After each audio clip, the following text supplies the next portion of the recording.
കരൾ രോഗം ഒരു നിശബ്ദ കൊലയാളിയാണ്. അവൻ ഒരു പ്രശ്നവും ഉണ്ടാക്കാതെ ഇങ്ങനെ നിൽക്കും.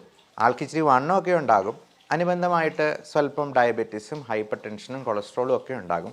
പക്ഷേ ഈ കരളിന് പ്രശ്നമുണ്ട് എന്നുള്ളത് അവരറിയാതെ പോകും.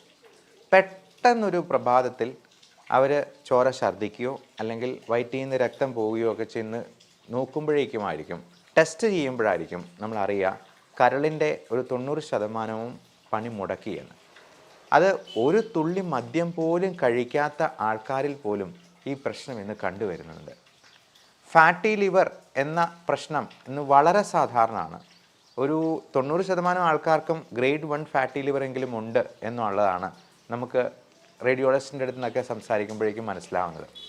എനിക്കും ഫാറ്റി ലിവർ ഉണ്ടായിരുന്നു, പക്ഷെ നമ്മളത് കംപ്ലീറ്റ് ആയിട്ട് റിവേഴ്സ് ചെയ്യാനായിട്ട് പറ്റി. അപ്പോൾ അങ്ങനെയുള്ള കുറച്ച് ടിപ്സാണ് ഞാൻ ഈ വീഡിയോയിൽ പറയാനായിട്ട് ഉദ്ദേശിക്കുന്നത്. അപ്പോൾ ഫാറ്റി ലിവർ എന്ന് പറയുമ്പോൾ നമ്മൾ കഴിക്കുന്ന ഭക്ഷണത്തിൽ കൂടുതലായിട്ടുണ്ടാകുന്ന ഫാറ്റ്, ഷുഗർ, ഇതിലേറ്റവും പ്രധാനം ഫാറ്റിനേക്കാൾ കൂടുതൽ ഷുഗറാണ് എന്നുള്ളത് പ്രത്യേകം മനസ്സിലാക്കുക. അതായത് നമ്മൾ അകത്തോട്ട് കഴിക്കുന്ന പഞ്ചസാര, മധുരമുള്ള എന്തും, അതായത് ശർക്കര, കരിപ്പട്ടി പോലുള്ള സാധനങ്ങളെല്ലാം അത് ഒരേ രീതിയിലാണ് മെറ്റബോളൈസ് ചെയ്യപ്പെടുന്നത്. ഇനി ചില തരത്തിലുള്ള ഫ്രൂട്ട്സ് പോലും ഒത്തിരി മധുരമുള്ള, അതായത് മാങ്ങാപ്പഴം, ഭയങ്കര മധുരമുള്ള, ഫ്രക്ടോസ് കണ്ടൻറ്റ് വളരെയധികം കൂടുതലുള്ള പഴങ്ങൾ പോലും കരളിന് പ്രശ്നം ഉണ്ടാക്കാം. അത് ഗ്ലൂക്കോസ് പോലെ തന്നെ അപകടകാരിയാണ്. അതുപോലെ ചെറുപഴമാണെങ്കിലും ഒരു ഡയബറ്റിക് ആയിട്ടുള്ള രോഗി 100 ഗ്രാമിൽ കൂടുതൽ ചെറുപഴം ഉള്ളിലോട്ട് കഴിക്കാതിരിക്കുന്നത് തന്നെയാണ് ഏറ്റവും നല്ലത്. 100 ഗ്രാമാണ് അവർക്ക് പറഞ്ഞിരിക്കുന്ന കോട്ട, അതിൽ കൂടുതൽ കഴിക്കാൻ പാടില്ല. മദ്യം ഒരു തുള്ളി പോലും കഴിക്കാതിരിക്കുക എന്നുള്ളതാണ് ഏറ്റവും നല്ലത്. കാരണം ഈ മദ്യപിക്കാത്ത ആൾക്കാരിൽ പോലും ഫാറ്റി ലിവർ ഉണ്ടാകുമ്പോൾ ചെറിയ രീതിയിലെങ്കിലും മദ്യപിക്കുകയും കൂടെ ചെയ്തെന്നാൽ നമ്മുടെ ലിവർ വളരെ പെട്ടെന്ന് പണിമുടക്കും. ബിഞ്ച് ഡ്രിങ്കിങ് എന്നൊരു ടേം ഉണ്ട്. ഈ പച്ച മലയാളത്തിൽ പറഞ്ഞാൽ നിപ്പനടി എന്ന് പറഞ്ഞാൽ, അത് നമ്മൾ ഒറ്റ നിപ്പിൽ ചിലപ്പം ഒരു കുപ്പിയൊക്കെ തീർത്തിട്ട് പോകുന്നവരുണ്ട്. അപ്പോൾ അത്രയും കുടിച്ച് കഴിയുമ്പോഴത്തേക്ക് അവർക്ക് ചിലപ്പോൾ കുറേ നാളുകളത്തേക്ക് കുടിക്കാതിരിക്കാൻ പറ്റിയേക്കും. കുടിച്ച് തുടങ്ങിയോ അവർ ഫുൾ പൂസാകാതെ കൂടി നിർത്തത്തില്ല. അപ്പോൾ അങ്ങനെയുള്ള ബിഞ്ച് ഡ്രിങ്കിങ് എന്ന് പറയുന്നത് ഒറ്റ ദിവസം തന്നെ ലിവറിന് ഭയങ്കരമായ പണിയെടുപ്പിച്ച് നശിപ്പിക്കുന്ന ഒരു പ്രക്രിയയാണ്. നമുക്കറിയാം പല സെലിബ്രിറ്റീസും അവർ എന്തെങ്കിലുമൊക്കെ കാരണം പറഞ്ഞിട്ട് കുടി നിർത്തിയിട്ട് പെട്ടെന്നൊരു ദിവസം ഒരുപാടങ്ങ് കുടിച്ച് അബോധാവസ്ഥയിലായി മരണപ്പെടുന്ന അവസ്ഥ നമ്മൾ കാണാറുണ്ട്. ഇപ്പോൾ നമ്മുടെ മലയാളത്തിൻ്റെ പ്രിയപ്പെട്ട എഴുത്തുകാരനായിട്ടുള്ള ഗിരീഷ് പുത്തഞ്ചേരി സാർ ഒരുപാട് നല്ല ഗാനങ്ങളൊക്കെ എഴുതിയിട്ടുള്ള സാറ് പോലും ഈ പറഞ്ഞ പോലെ കരൾ രോഗമായി ഉണ്ടായിരുന്നു. അപ്പം കുടി നിർത്തണമെന്ന് പറഞ്ഞിരുന്നു. കൊച്ചിൻ ഹനീഫ എന്ന നമ്മുടെ പ്രിയപ്പെട്ട നടൻ, അദ്ദേഹവും ലിവറിൻ്റെ പ്രശ്നമായിട്ട് പെട്ടെന്ന് മരണപ്പെട്ടതാണ്. കൊച്ചിൻ ഹനീഫ ഒരു തുള്ളി പോലും മദ്യം കഴിക്കാത്ത ആളാണ്, പക്ഷെ ഒത്തിരി ഭക്ഷണം കഴിച്ചതിൽ നിന്ന് ലിവർ ഡിസീസ് വന്നതാണ്. അപ്പം അദ്ദേഹത്തിൻ്റെ മരണം അറിഞ്ഞു കഴിഞ്ഞപ്പോഴത്തേക്കും അതിന് ടെൻഷൻ മറക്കാനെന്നുള്ള രീതിയിൽ ഒരുപാട് ഡ്രിങ്ക്സ് കഴിക്കുകയും പെട്ടെന്ന് രാത്രിയിൽ സ്ട്രോക്ക് ഉണ്ടാകുകയും അങ്ങനെ മരണപ്പെടുകയും ചെയ്യുകയാണ്. അപ്പോൾ ഇതെല്ലാം വളരെ ഇൻ്റർറിലേറ്റഡ് ആയിട്ടുള്ള കാര്യങ്ങളാണ്. Fatty liver, diabetes, hypertension, cholesterol, അതിനോടനുബന്ധിച്ചുണ്ടാകാവുന്ന വലിയ കോംപ്ലിക്കേഷൻസ് ആയിട്ടുള്ള കാർഡിയാക് പ്രോബ്ലംസ്, സ്ട്രോക്ക്, റെസ്പിറേറ്ററി ആയിട്ടുള്ള കോംപ്ലിക്കേഷൻസ്, ഇങ്ങനെയുള്ളവർക്കൊക്കെ പലപ്പോഴും കൂർക്കംവലി ഉണ്ടാവും. കൂർക്കംവലി ആൾക്കാരൊരു വലിയ പ്രശ്നമായിട്ട് ശ്രദ്ധിക്കാറേ ഇല്ല എന്നുള്ളതാണ്. മദ്യപിച്ച് കഴിഞ്ഞിട്ടുണ്ടെങ്കിൽ ആ പരിസരത്തൊന്നും ആർക്കും ഉറങ്ങാൻ പറ്റാത്ത പോലെ കൂർക്കംവലി ആയിരിക്കും. അപ്പോൾ അതിന് കാരണം ഈ മദ്യം നമ്മുടെ റെസ്പിറേറ്ററി മസിൽസിനെ എല്ലാം അങ്ങ് ലാക്സ് ആക്കി കളയും. അതുകൊണ്ട് നമുക്ക് നല്ല രീതിയിൽ ശ്വാസം എടുക്കാൻ പറ്റാതെ വരികയും ഉറക്കം ശരിയായി നടക്കാതെ വരികയും ബോധം കെടലാണ് സംഭവിക്കുക. അതുകൊണ്ട് തന്നെ ഓക്സിജൻ ഒത്തിരി അങ്ങ് കുറഞ്ഞു പോയിട്ട് നമ്മൾ ആയാസപ്പെട്ട് ശ്വാസം എടുത്തിട്ട് പിന്നെയും ഉറങ്ങുക. അപ്പം ഇടയ്ക്ക് വായിന്ന് സെക്രീഷൻസ് ഒക്കെ വന്നിട്ട് കണ്ടു നിൽക്കുന്നവർ പേടിച്ചു പോകും. അതുപോലെയുള്ള രീതിയിൽ ഈ പ്രശ്നങ്ങൾ ഉള്ളവർ ഒത്തിരി പേരുണ്ട് നമ്മുടെ സമൂഹത്തിൽ. അപ്പോൾ ഈ സ്ലീപ്പ് ആപ്നിയ എന്ന് പറയുന്നത് വളരെ പ്രശ്നങ്ങൾ ഉണ്ടാക്കാവുന്ന, ഉറക്കത്തിൽ തന്നെ ഹാർട്ട് അറ്റാക്കും സ്ട്രോക്കും ഉണ്ടാക്കാവുന്ന ഒരു പ്രശ്നമാണ് എന്നുള്ളത് മനസ്സിലാക്കുക. അപ്പോൾ മദ്യം ഇത്തരത്തിലെല്ലാം നമ്മുടെ എല്ലാ അവയവങ്ങളെയും പ്രത്യക്ഷത്തിൽ ഡയറക്റ്റ്ലി ഓർ ഇൻഡയറക്റ്റ്ലി അത് ബാധിക്കാനിടയുണ്ട് എന്നുള്ളത് മനസ്സിലാക്കുക.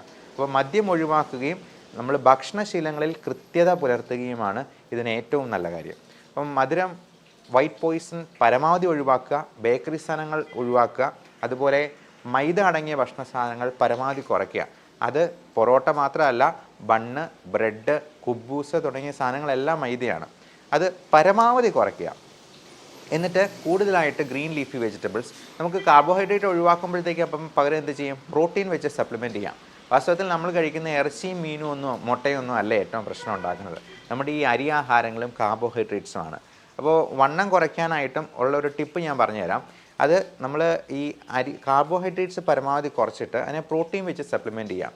നമുക്ക് ഉച്ചയ്ക്കും വൈകുന്നേരവും 2 മുട്ടയുടെ വെള്ള കഴിക്കുക, നല്ല ഗ്രീൻ ലീഫി വെജിറ്റബിൾസ് കഴിക്കുക, അതുപോലെ അധികം മധുരമില്ലാത്ത പഴങ്ങളും കഴിക്കുക. തണ്ണിമത്തൻ, പേരയ്ക്ക പോലുള്ള പഴങ്ങൾക്കൊന്നും വലിയ മധുരമില്ല, മാങ്ങാപ്പഴം പോലുള്ള സംഗതികളല്ല ഉദ്ദേശിക്കുന്നത്. അതുപോലെ കുക്കുംബർ, അങ്ങനത്തെ സാധനങ്ങളൊക്കെ നമുക്ക് വിശപ്പ് കുറയ്ക്കാനായിട്ട് ഉപയോഗിക്കാം.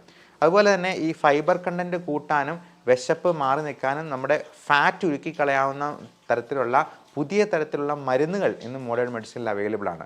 പലപ്പോഴും നമ്മൾ പറയുക, ഈ ഭക്ഷണത്തിന് മുമ്പ് മരുന്ന് പോലെ കഴിക്കേണ്ട സാധനമാണ് 3 ഗ്ലാസ് വെള്ളം കുടിക്കണം, ഒരു കുക്കുംബർ കഴിക്കണം, ഒരു നെല്ലിക്ക കഴിക്കണം, അതുപോലെ ഗ്രീൻ ലീഫി വെജിറ്റബിൾസ് കഴിക്കണം എന്നൊക്കെ. അപ്പോൾ ഇതെല്ലാം കൂടെ പറയുമ്പോഴത്തേക്കും ഡോക്ടർ പറയും, എന്നാൽ ഡോക്ടർ അതിന് പകരം 2 മരുന്ന് തന്നാൽ മതി. അപ്പോൾ വേണമെങ്കിൽ അതിന് പകരം 2 ഗുളിക കഴിക്കുന്നതായിരിക്കും ചിലപ്പോൾ പലർക്കും ഏറ്റവും എളുപ്പമുള്ള കാര്യം. നമുക്കെല്ലാവർക്കും തിരക്കാണ്, ബിസി ലൈഫിൽ നമുക്ക് പലപ്പോഴും ഇതൊന്നും കൃത്യമായിട്ട് ശ്രദ്ധിക്കാൻ പറ്റാതെ വന്നേക്കാം. അപ്പോൾ അതിന് ഈ ഫാറ്റ് ഉരുക്കി കളയാവുന്ന രീതിയിലുള്ള മരുന്നുകൾ പോലും ഇന്നുണ്ട്. അത് നിങ്ങളുടെ ഡോക്ടറോട് ചോദിച്ചിട്ട് മാത്രം, അത്യാവശ്യമെങ്കിൽ മാത്രം അത് ഉപയോഗിച്ചാലും മതിയാവും. അപ്പോൾ ഫാറ്റി ലിവർ ഉണ്ട് എന്ന് കണ്ടു കഴിഞ്ഞാൽ നമ്മൾ അത്യാവശ്യം ചെയ്യേണ്ട ടെസ്റ്റുകളും കൂടി പറയാം. SGOT, SGPT തുടങ്ങിയ അളവുകൾ, അത് SGPT ഒരു 50-ന് മുകളിലാണെന്നുണ്ടെങ്കിൽ ഫാറ്റി ലിവർ നമ്മൾ സംശയിക്കണം. അതൊരു 100-ന് മുകളിലും ആണെങ്കിൽ ഗ്രേഡ് 2 ഫാറ്റി ലിവർ ആയിട്ടുണ്ടോ എന്ന് നോക്കണം. അത് ഗ്രേഡ് 3 വരെ നമുക്ക് റിവേഴ്സിബിൾ ആണ്, കംപ്ലീറ്റ്ലി റിവേഴ്സ് ചെയ്യാവുന്നതാണ്. നമുക്കറിയാം, ലിവർ ട്രാൻസ്പ്ലാന്റ് ചെയ്യുമ്പോൾ അതിൻ്റെ ഒരു കഷ്ണം മാത്രം മുറിച്ച് വെച്ച് വേറൊരാളിൽ നമുക്ക് വെച്ച് പിടിപ്പിക്കാനായിട്ട് പറ്റും. കാരണം ലിവർ എന്ന് പറയുന്നത് അപാരമായ റീജനറേറ്റീവ് കപ്പാസിറ്റി ഉള്ള ഒരു ഓർഗനാണ്. അപ്പോൾ വേറൊരു അവയവത്തിന് നമുക്ക് മുഴുവനായിട്ടും മാറ്റി വയ്ക്കുകയല്ലാണ്ട് ഇങ്ങനെ ഒരു ഭാഗം മുറിച്ച് മാറ്റി പിടിപ്പിക്കുന്ന ഒരു രീതിയില്ല. അപ്പോൾ ഈ ലിവർ ട്രാൻസ്പ്ലാന്റേഷന് അങ്ങനെ ഒരു കാരണം ഉള്ളത് തന്നെ ഈ ലിവറിൻ്റെ റീജനറേറ്റീവ് കപ്പാസിറ്റി കൊണ്ടാണ്. അതുകൊണ്ട് ഫാറ്റി ലിവർ ഗ്രേഡ് 3 വരെയാണെങ്കിൽ പോലും നമുക്കത് ഫുള്ളി റിവേഴ്സ് ചെയ്യാം. പക്ഷേ അതിൻ്റെ അടുത്ത സ്റ്റേജ് ആയിട്ടുള്ളത് ലിവർ സിറോസിസ് ആണ്. എന്ന് പറയുന്നത് പെർമനൻറ്റ് ഡാമേജാണ്. ഒരു തേങ്ങ ഉണങ്ങിപ്പോകുന്നത് പോലെ ലിവർ അങ്ങ് ഉണങ്ങിപ്പോവും. പിന്നെ അതിൻ്റെ ഫങ്ഷനെല്ലാം ആകെ താളം തെറ്റും. നമ്മുടെ ഡൈജഷൻ പ്രോപ്പറായിട്ട് നടക്കത്തില്ല. അപ്പോൾ അതിൻ്റെ സിംറ്റംസും അതുപോലെയാണ്. ഇപ്പോൾ നമ്മുടെ ഡൈജഷൻ പ്രോപ്പർ ആകാത്തതുകൊണ്ട് നെഞ്ചിരിച്ചൽ, പുളിച്ച് തകട്ടൽ, ഛർദി, ഓക്കാനം, ചിലപ്പോൾ വയറ്റിൽ നിന്ന് പോകുന്നത് ശരിയാകാതെ പോകുന്നു, കോൺസ്റ്റിപ്പേഷൻ ഉണ്ടാകാം, ചിലപ്പോൾ ലൂസ് മോഷൻ ഉണ്ടാകാം, വയറ്റിൽ നിന്ന് പോകുന്നതിൽ രക്തമയം ഉണ്ടാകാം. അത് രക്തം എന്ന് പറയുന്നത് നമ്മൾ പൈൽസിന് പോകുന്ന പോലത്തെ ഫ്രഷ് ബ്ലഡ് ആയിരിക്കത്തില്ല, കറുത്ത മലമായിട്ട് പോകും. അപ്പോൾ ഈ കറുത്ത മലം എന്ന് പറയുന്നത് മലീന എന്നാണ് അതിനെ പറയാം.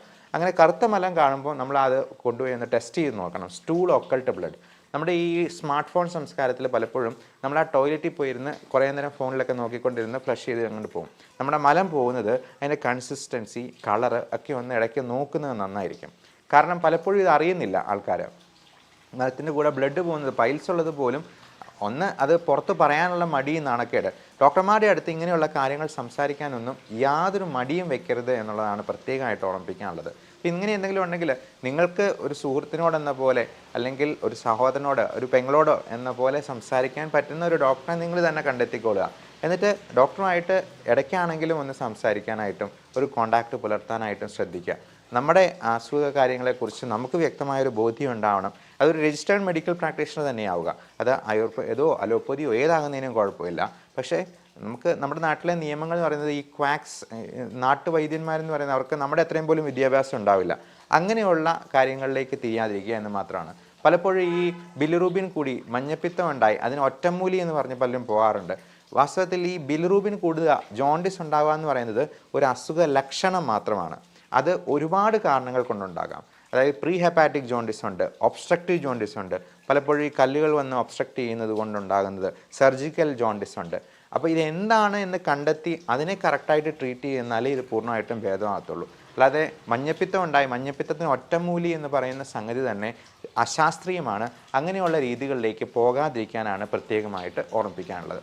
ഇനി ഫാറ്റി ലിവർ ഉള്ളവർക്ക് നമ്മൾ കൊടുക്കേണ്ട ചില സപ്ലിമെൻറ്റ്സ് ഉണ്ട്.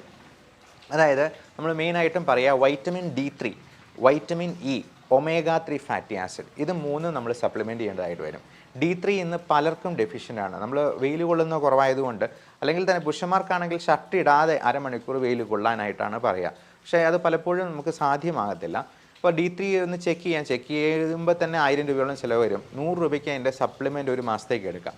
അത് മിക്കവരിലും അത് ഡെഫിഷ്യൻ്റ് ആണ്. അതിൻ്റെ ടോക്സിസിറ്റി വളരെ വളരെ അപൂർവമായിട്ടേ കാണാറുള്ളൂ എന്നുള്ളത് കൊണ്ട് തന്നെ D3 എല്ലാവർക്കും സപ്ലിമെൻറ്റ് ചെയ്യാവുന്ന ഒന്നാണ്. അതുപോലെ വൈറ്റമിൻ ഇ അത് പച്ച നിറത്തിലുള്ള ക്യാപ്സ്യൂൾ ഫോമിൽ കിട്ടും. ഭക്ഷണത്തിലാണെങ്കിൽ നമുക്കത് ഉൾപ്പെടുത്താവുന്നതാണ്. പലപ്പോഴും നമുക്കത് പല ഭക്ഷണത്തിൽ നിന്ന് നമുക്ക് കിട്ടത്തില്ല. ഗ്രീൻ ലീഫി വെജിറ്റബിൾസിലും ചീര, സ്പൈനാഷ് പോലുള്ള സംഗതികളിലും ഒക്കെ നമുക്ക് വൈറ്റമിൻ ഇ കിട്ടാവുന്നതാണ്. അതുപോലെ cod liver oil, fish liver oil എന്ന് പറയുന്ന സംഗതി, അത് അയല, മത്തി തുടങ്ങിയ ചെറു മത്സ്യങ്ങൾ കറി വെച്ച് ഉപയോഗിച്ചാൽ വളരെ നല്ലതായിരിക്കും.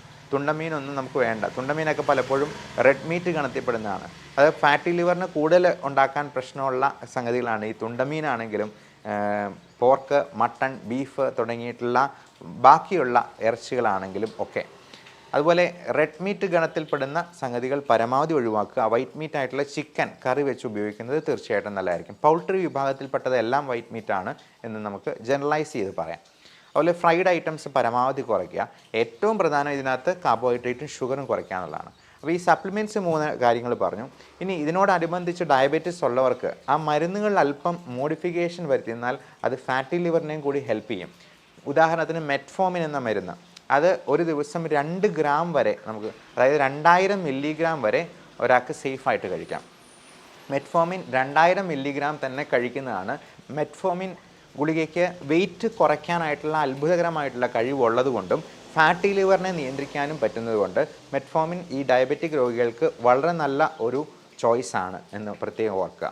അതുപോലെ തന്നെ പയോഗ്ലിട്ടസോൺ എന്ന് പറയുന്ന മരുന്നും ഷുഗർ രോഗികൾക്ക് ഫാറ്റി ലിവർ ഉണ്ടെന്നുണ്ടെങ്കിൽ വളരെ നല്ല ഒരു ഓപ്ഷനായിരിക്കും. അത് നിങ്ങളുടെ ഡോക്ടറോട് സംസാരിച്ചിട്ട് അതിനനുയോജ്യമായിട്ടുള്ള മരുന്ന് സെലക്ട് ചെയ്യുക. അതുപോലെ ലിവറിൻ്റെ പ്രശ്നം കൂടുതലായിട്ടുണ്ടായിട്ടുണ്ട്. ഇപ്പോൾ ലിവർ സിറോസിസ് പോലുള്ള ഇതിലേക്ക് തുടക്കമായിട്ടുണ്ടെങ്കിൽ ഈ പറയുന്ന മരുന്നുകളല്ല ഉപയോഗിക്കേണ്ടത്. അതിന് വളരെ സേഫ് ആയിട്ടുള്ള SGLT2 ഇൻഹിബിറ്റേഴ്സ്, DPP4 ഇൻഹിബിറ്റേഴ്സ് എന്ന് പറയുന്ന ഗ്രൂപ്പിൽ പെടുന്ന, ഈ ഗ്ലിപ്റ്റിൻ ഗ്രൂപ്പിൽ പെടുന്ന വിൽഡാഗ്ലിപ്റ്റിൻ, ടെൻലിഗ്ലിപ്റ്റിൻ തുടങ്ങിയ മരുന്നുകളും, അതുപോലെ ഡാപ്പാഗ്ലിഫോസിൻ പോലുള്ള എംപാഗ്ലിഫോസിൻ എന്നുള്ള വാലുകളുള്ള ചില മരുന്നുകളുമാണ്. അത് കിഡ്നിക്കും ലിവറിനും ഒന്നും ഒരു പ്രശ്നവും ഉണ്ടാക്കാത്ത രീതിയിൽ ഷുഗറിനെ കൺട്രോൾ ചെയ്യുന്ന മരുന്നുകളുണ്ട്.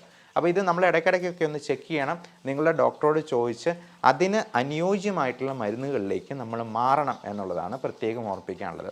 ഫാറ്റി ലിവർ സിറോസിസിലോട്ട് പ്രോഗ്രസ് ചെയ്യുന്നുണ്ടോ എന്നുള്ളത് പ്രത്യേകമായിട്ട് നോക്കാനായിട്ട് ഇത് റിപ്പീറ്റായിട്ട് ചിലപ്പം ഒരു 6 മാസം കൂടുമ്പോഴെങ്കിലും നിങ്ങളുടെ ഡോക്ടറോട് സംസാരിച്ച് അതിന് വേണ്ടി ടെസ്റ്റുകൾ ചെയ്യുക. നമ്മളിത് പാടെ മറന്നു വെച്ചിട്ട് നമുക്ക് ഇഷ്ടമുള്ള എല്ലാം കഴിച്ച് യാതൊരു ഉത്തരവാദിത്വം ഇല്ലാതെ പോയി കഴിഞ്ഞിട്ടുണ്ടെങ്കിൽ ഉറപ്പായിട്ടും വളരെ പെട്ടെന്ന് തന്നെ നമുക്ക് പ്രശ്നങ്ങളുണ്ടാകും എന്നുള്ളതാണ്. ഇത് ശരീരം മുഴുവൻ നീർക്കെട്ടുണ്ടായി, വയറ്റിൽ അസൈറ്റിസ് എന്ന് പറയുന്ന നീർക്കെട്ടുണ്ടായി, അത് കുത്തിയെടുത്ത് പലപ്പോഴായിട്ട് നമ്മുടെ സോഡിയം പൊട്ടാസ്യത്തിൻ്റെ അളവൊക്കെ കുറഞ്ഞു പോയി നമ്മുടെ ലങ്സിൽ പോലും നീർക്കെട്ടുണ്ടാക്കി, അവിടെ പ്ലൂറൽ എഫ്യൂഷൻ എന്ന് പറയുന്ന സംഗതി ഉണ്ടാക്കി അവിടെ നിന്ന് ട്യൂബ് ഇട്ട് വെള്ളം എടുത്ത് കളയേണ്ട അവസ്ഥ ഉണ്ടാവുക. ഇതൊന്നും അത്ര നല്ല അനുഭവങ്ങളായിരിക്കത്തില്ല എന്ന് പ്രത്യേകം ഓർപ്പിക്കുന്നു. അതുപോലെ ഇത് തലച്ചോറിനെ ബാധിപ്പിക്കുമ്പോഴാണ് ഹെപ്പാറ്റിക് എൻകഫലോപ്പതി എന്ന് പറയുന്ന കോംപ്ലിക്കേഷൻ ഉണ്ടാവുക. അമോണിയയുടെ അളവ് കൂടുമ്പോഴത്തേക്കും. അപ്പോൾ അങ്ങനെ കൂടാതിരിക്കാനുള്ള മരുന്നുകളും ഉണ്ട്. ലാക്ടലോസ് പോലുള്ള സിറപ്പുകൾ, അത് കോൺസ്റ്റിപ്പേഷൻ റിലീവ് ചെയ്യാനും കൂടെ ഹെൽപ്പ് ചെയ്യുന്നതാണ്. നമ്മുടെ ടോക്സിസിറ്റിയൊക്കെ പരമാവധി കുറയ്ക്കാൻ പറ്റുന്ന വളരെ നല്ല മരുന്നുകൾ നമുക്ക് മോഡേൺ മെഡിസിനിൽ അവൈലബിൾ ആണ്. ഇപ്പോൾ ആയുർവേദത്തിലാണെങ്കിലും ഹോമിയോയിലാണെങ്കിലും അത് അവരുടേതായിട്ടുള്ള മരുന്നുകളുണ്ടാവും. എപ്പോഴും രജിസ്റ്റേർഡ് ആയിട്ടുള്ള ഒരു പ്രാക്ടീഷണറെ സമീപിച്ച് അതിന് വേണ്ട ട്രീറ്റ്മെൻറ്റ് എടുക്കുക എന്നുള്ളതാണ് പ്രത്യേകം ഓർപ്പിക്കാനുള്ളത്. അതേപോലെ തന്നെ ലിവറിന് ഒത്തിരി പ്രശ്നങ്ങളുള്ളപ്പോൾ അതിനെ റെജുവിനേറ്റ് ചെയ്യാനായിട്ടുള്ള UDC പോലുള്ള സോഡിയോക്സിക്കോളിക് ആസിഡ്, സിലിമാരിൻ തുടങ്ങിയ മരുന്നുകളും ഉണ്ട്. ഇതൊന്നും ഓവർ ദ കൗണ്ടർ മെഡിസിൻ അല്ല. ഒരു ഡോക്ടറുടെ പ്രിസ്ക്രിപ്ഷനോട് കൂടി കൃത്യമായിട്ടുള്ള ഫോളോ അപ്പോട് കൂടി ഈ മരുന്നുകൾ ഉപയോഗിക്കാനായിട്ടും നിങ്ങളുടെ ലിവറിൻ്റെ ആരോഗ്യം സംരക്ഷിച്ച് നിർത്താനായിട്ടും പ്രത്യേകം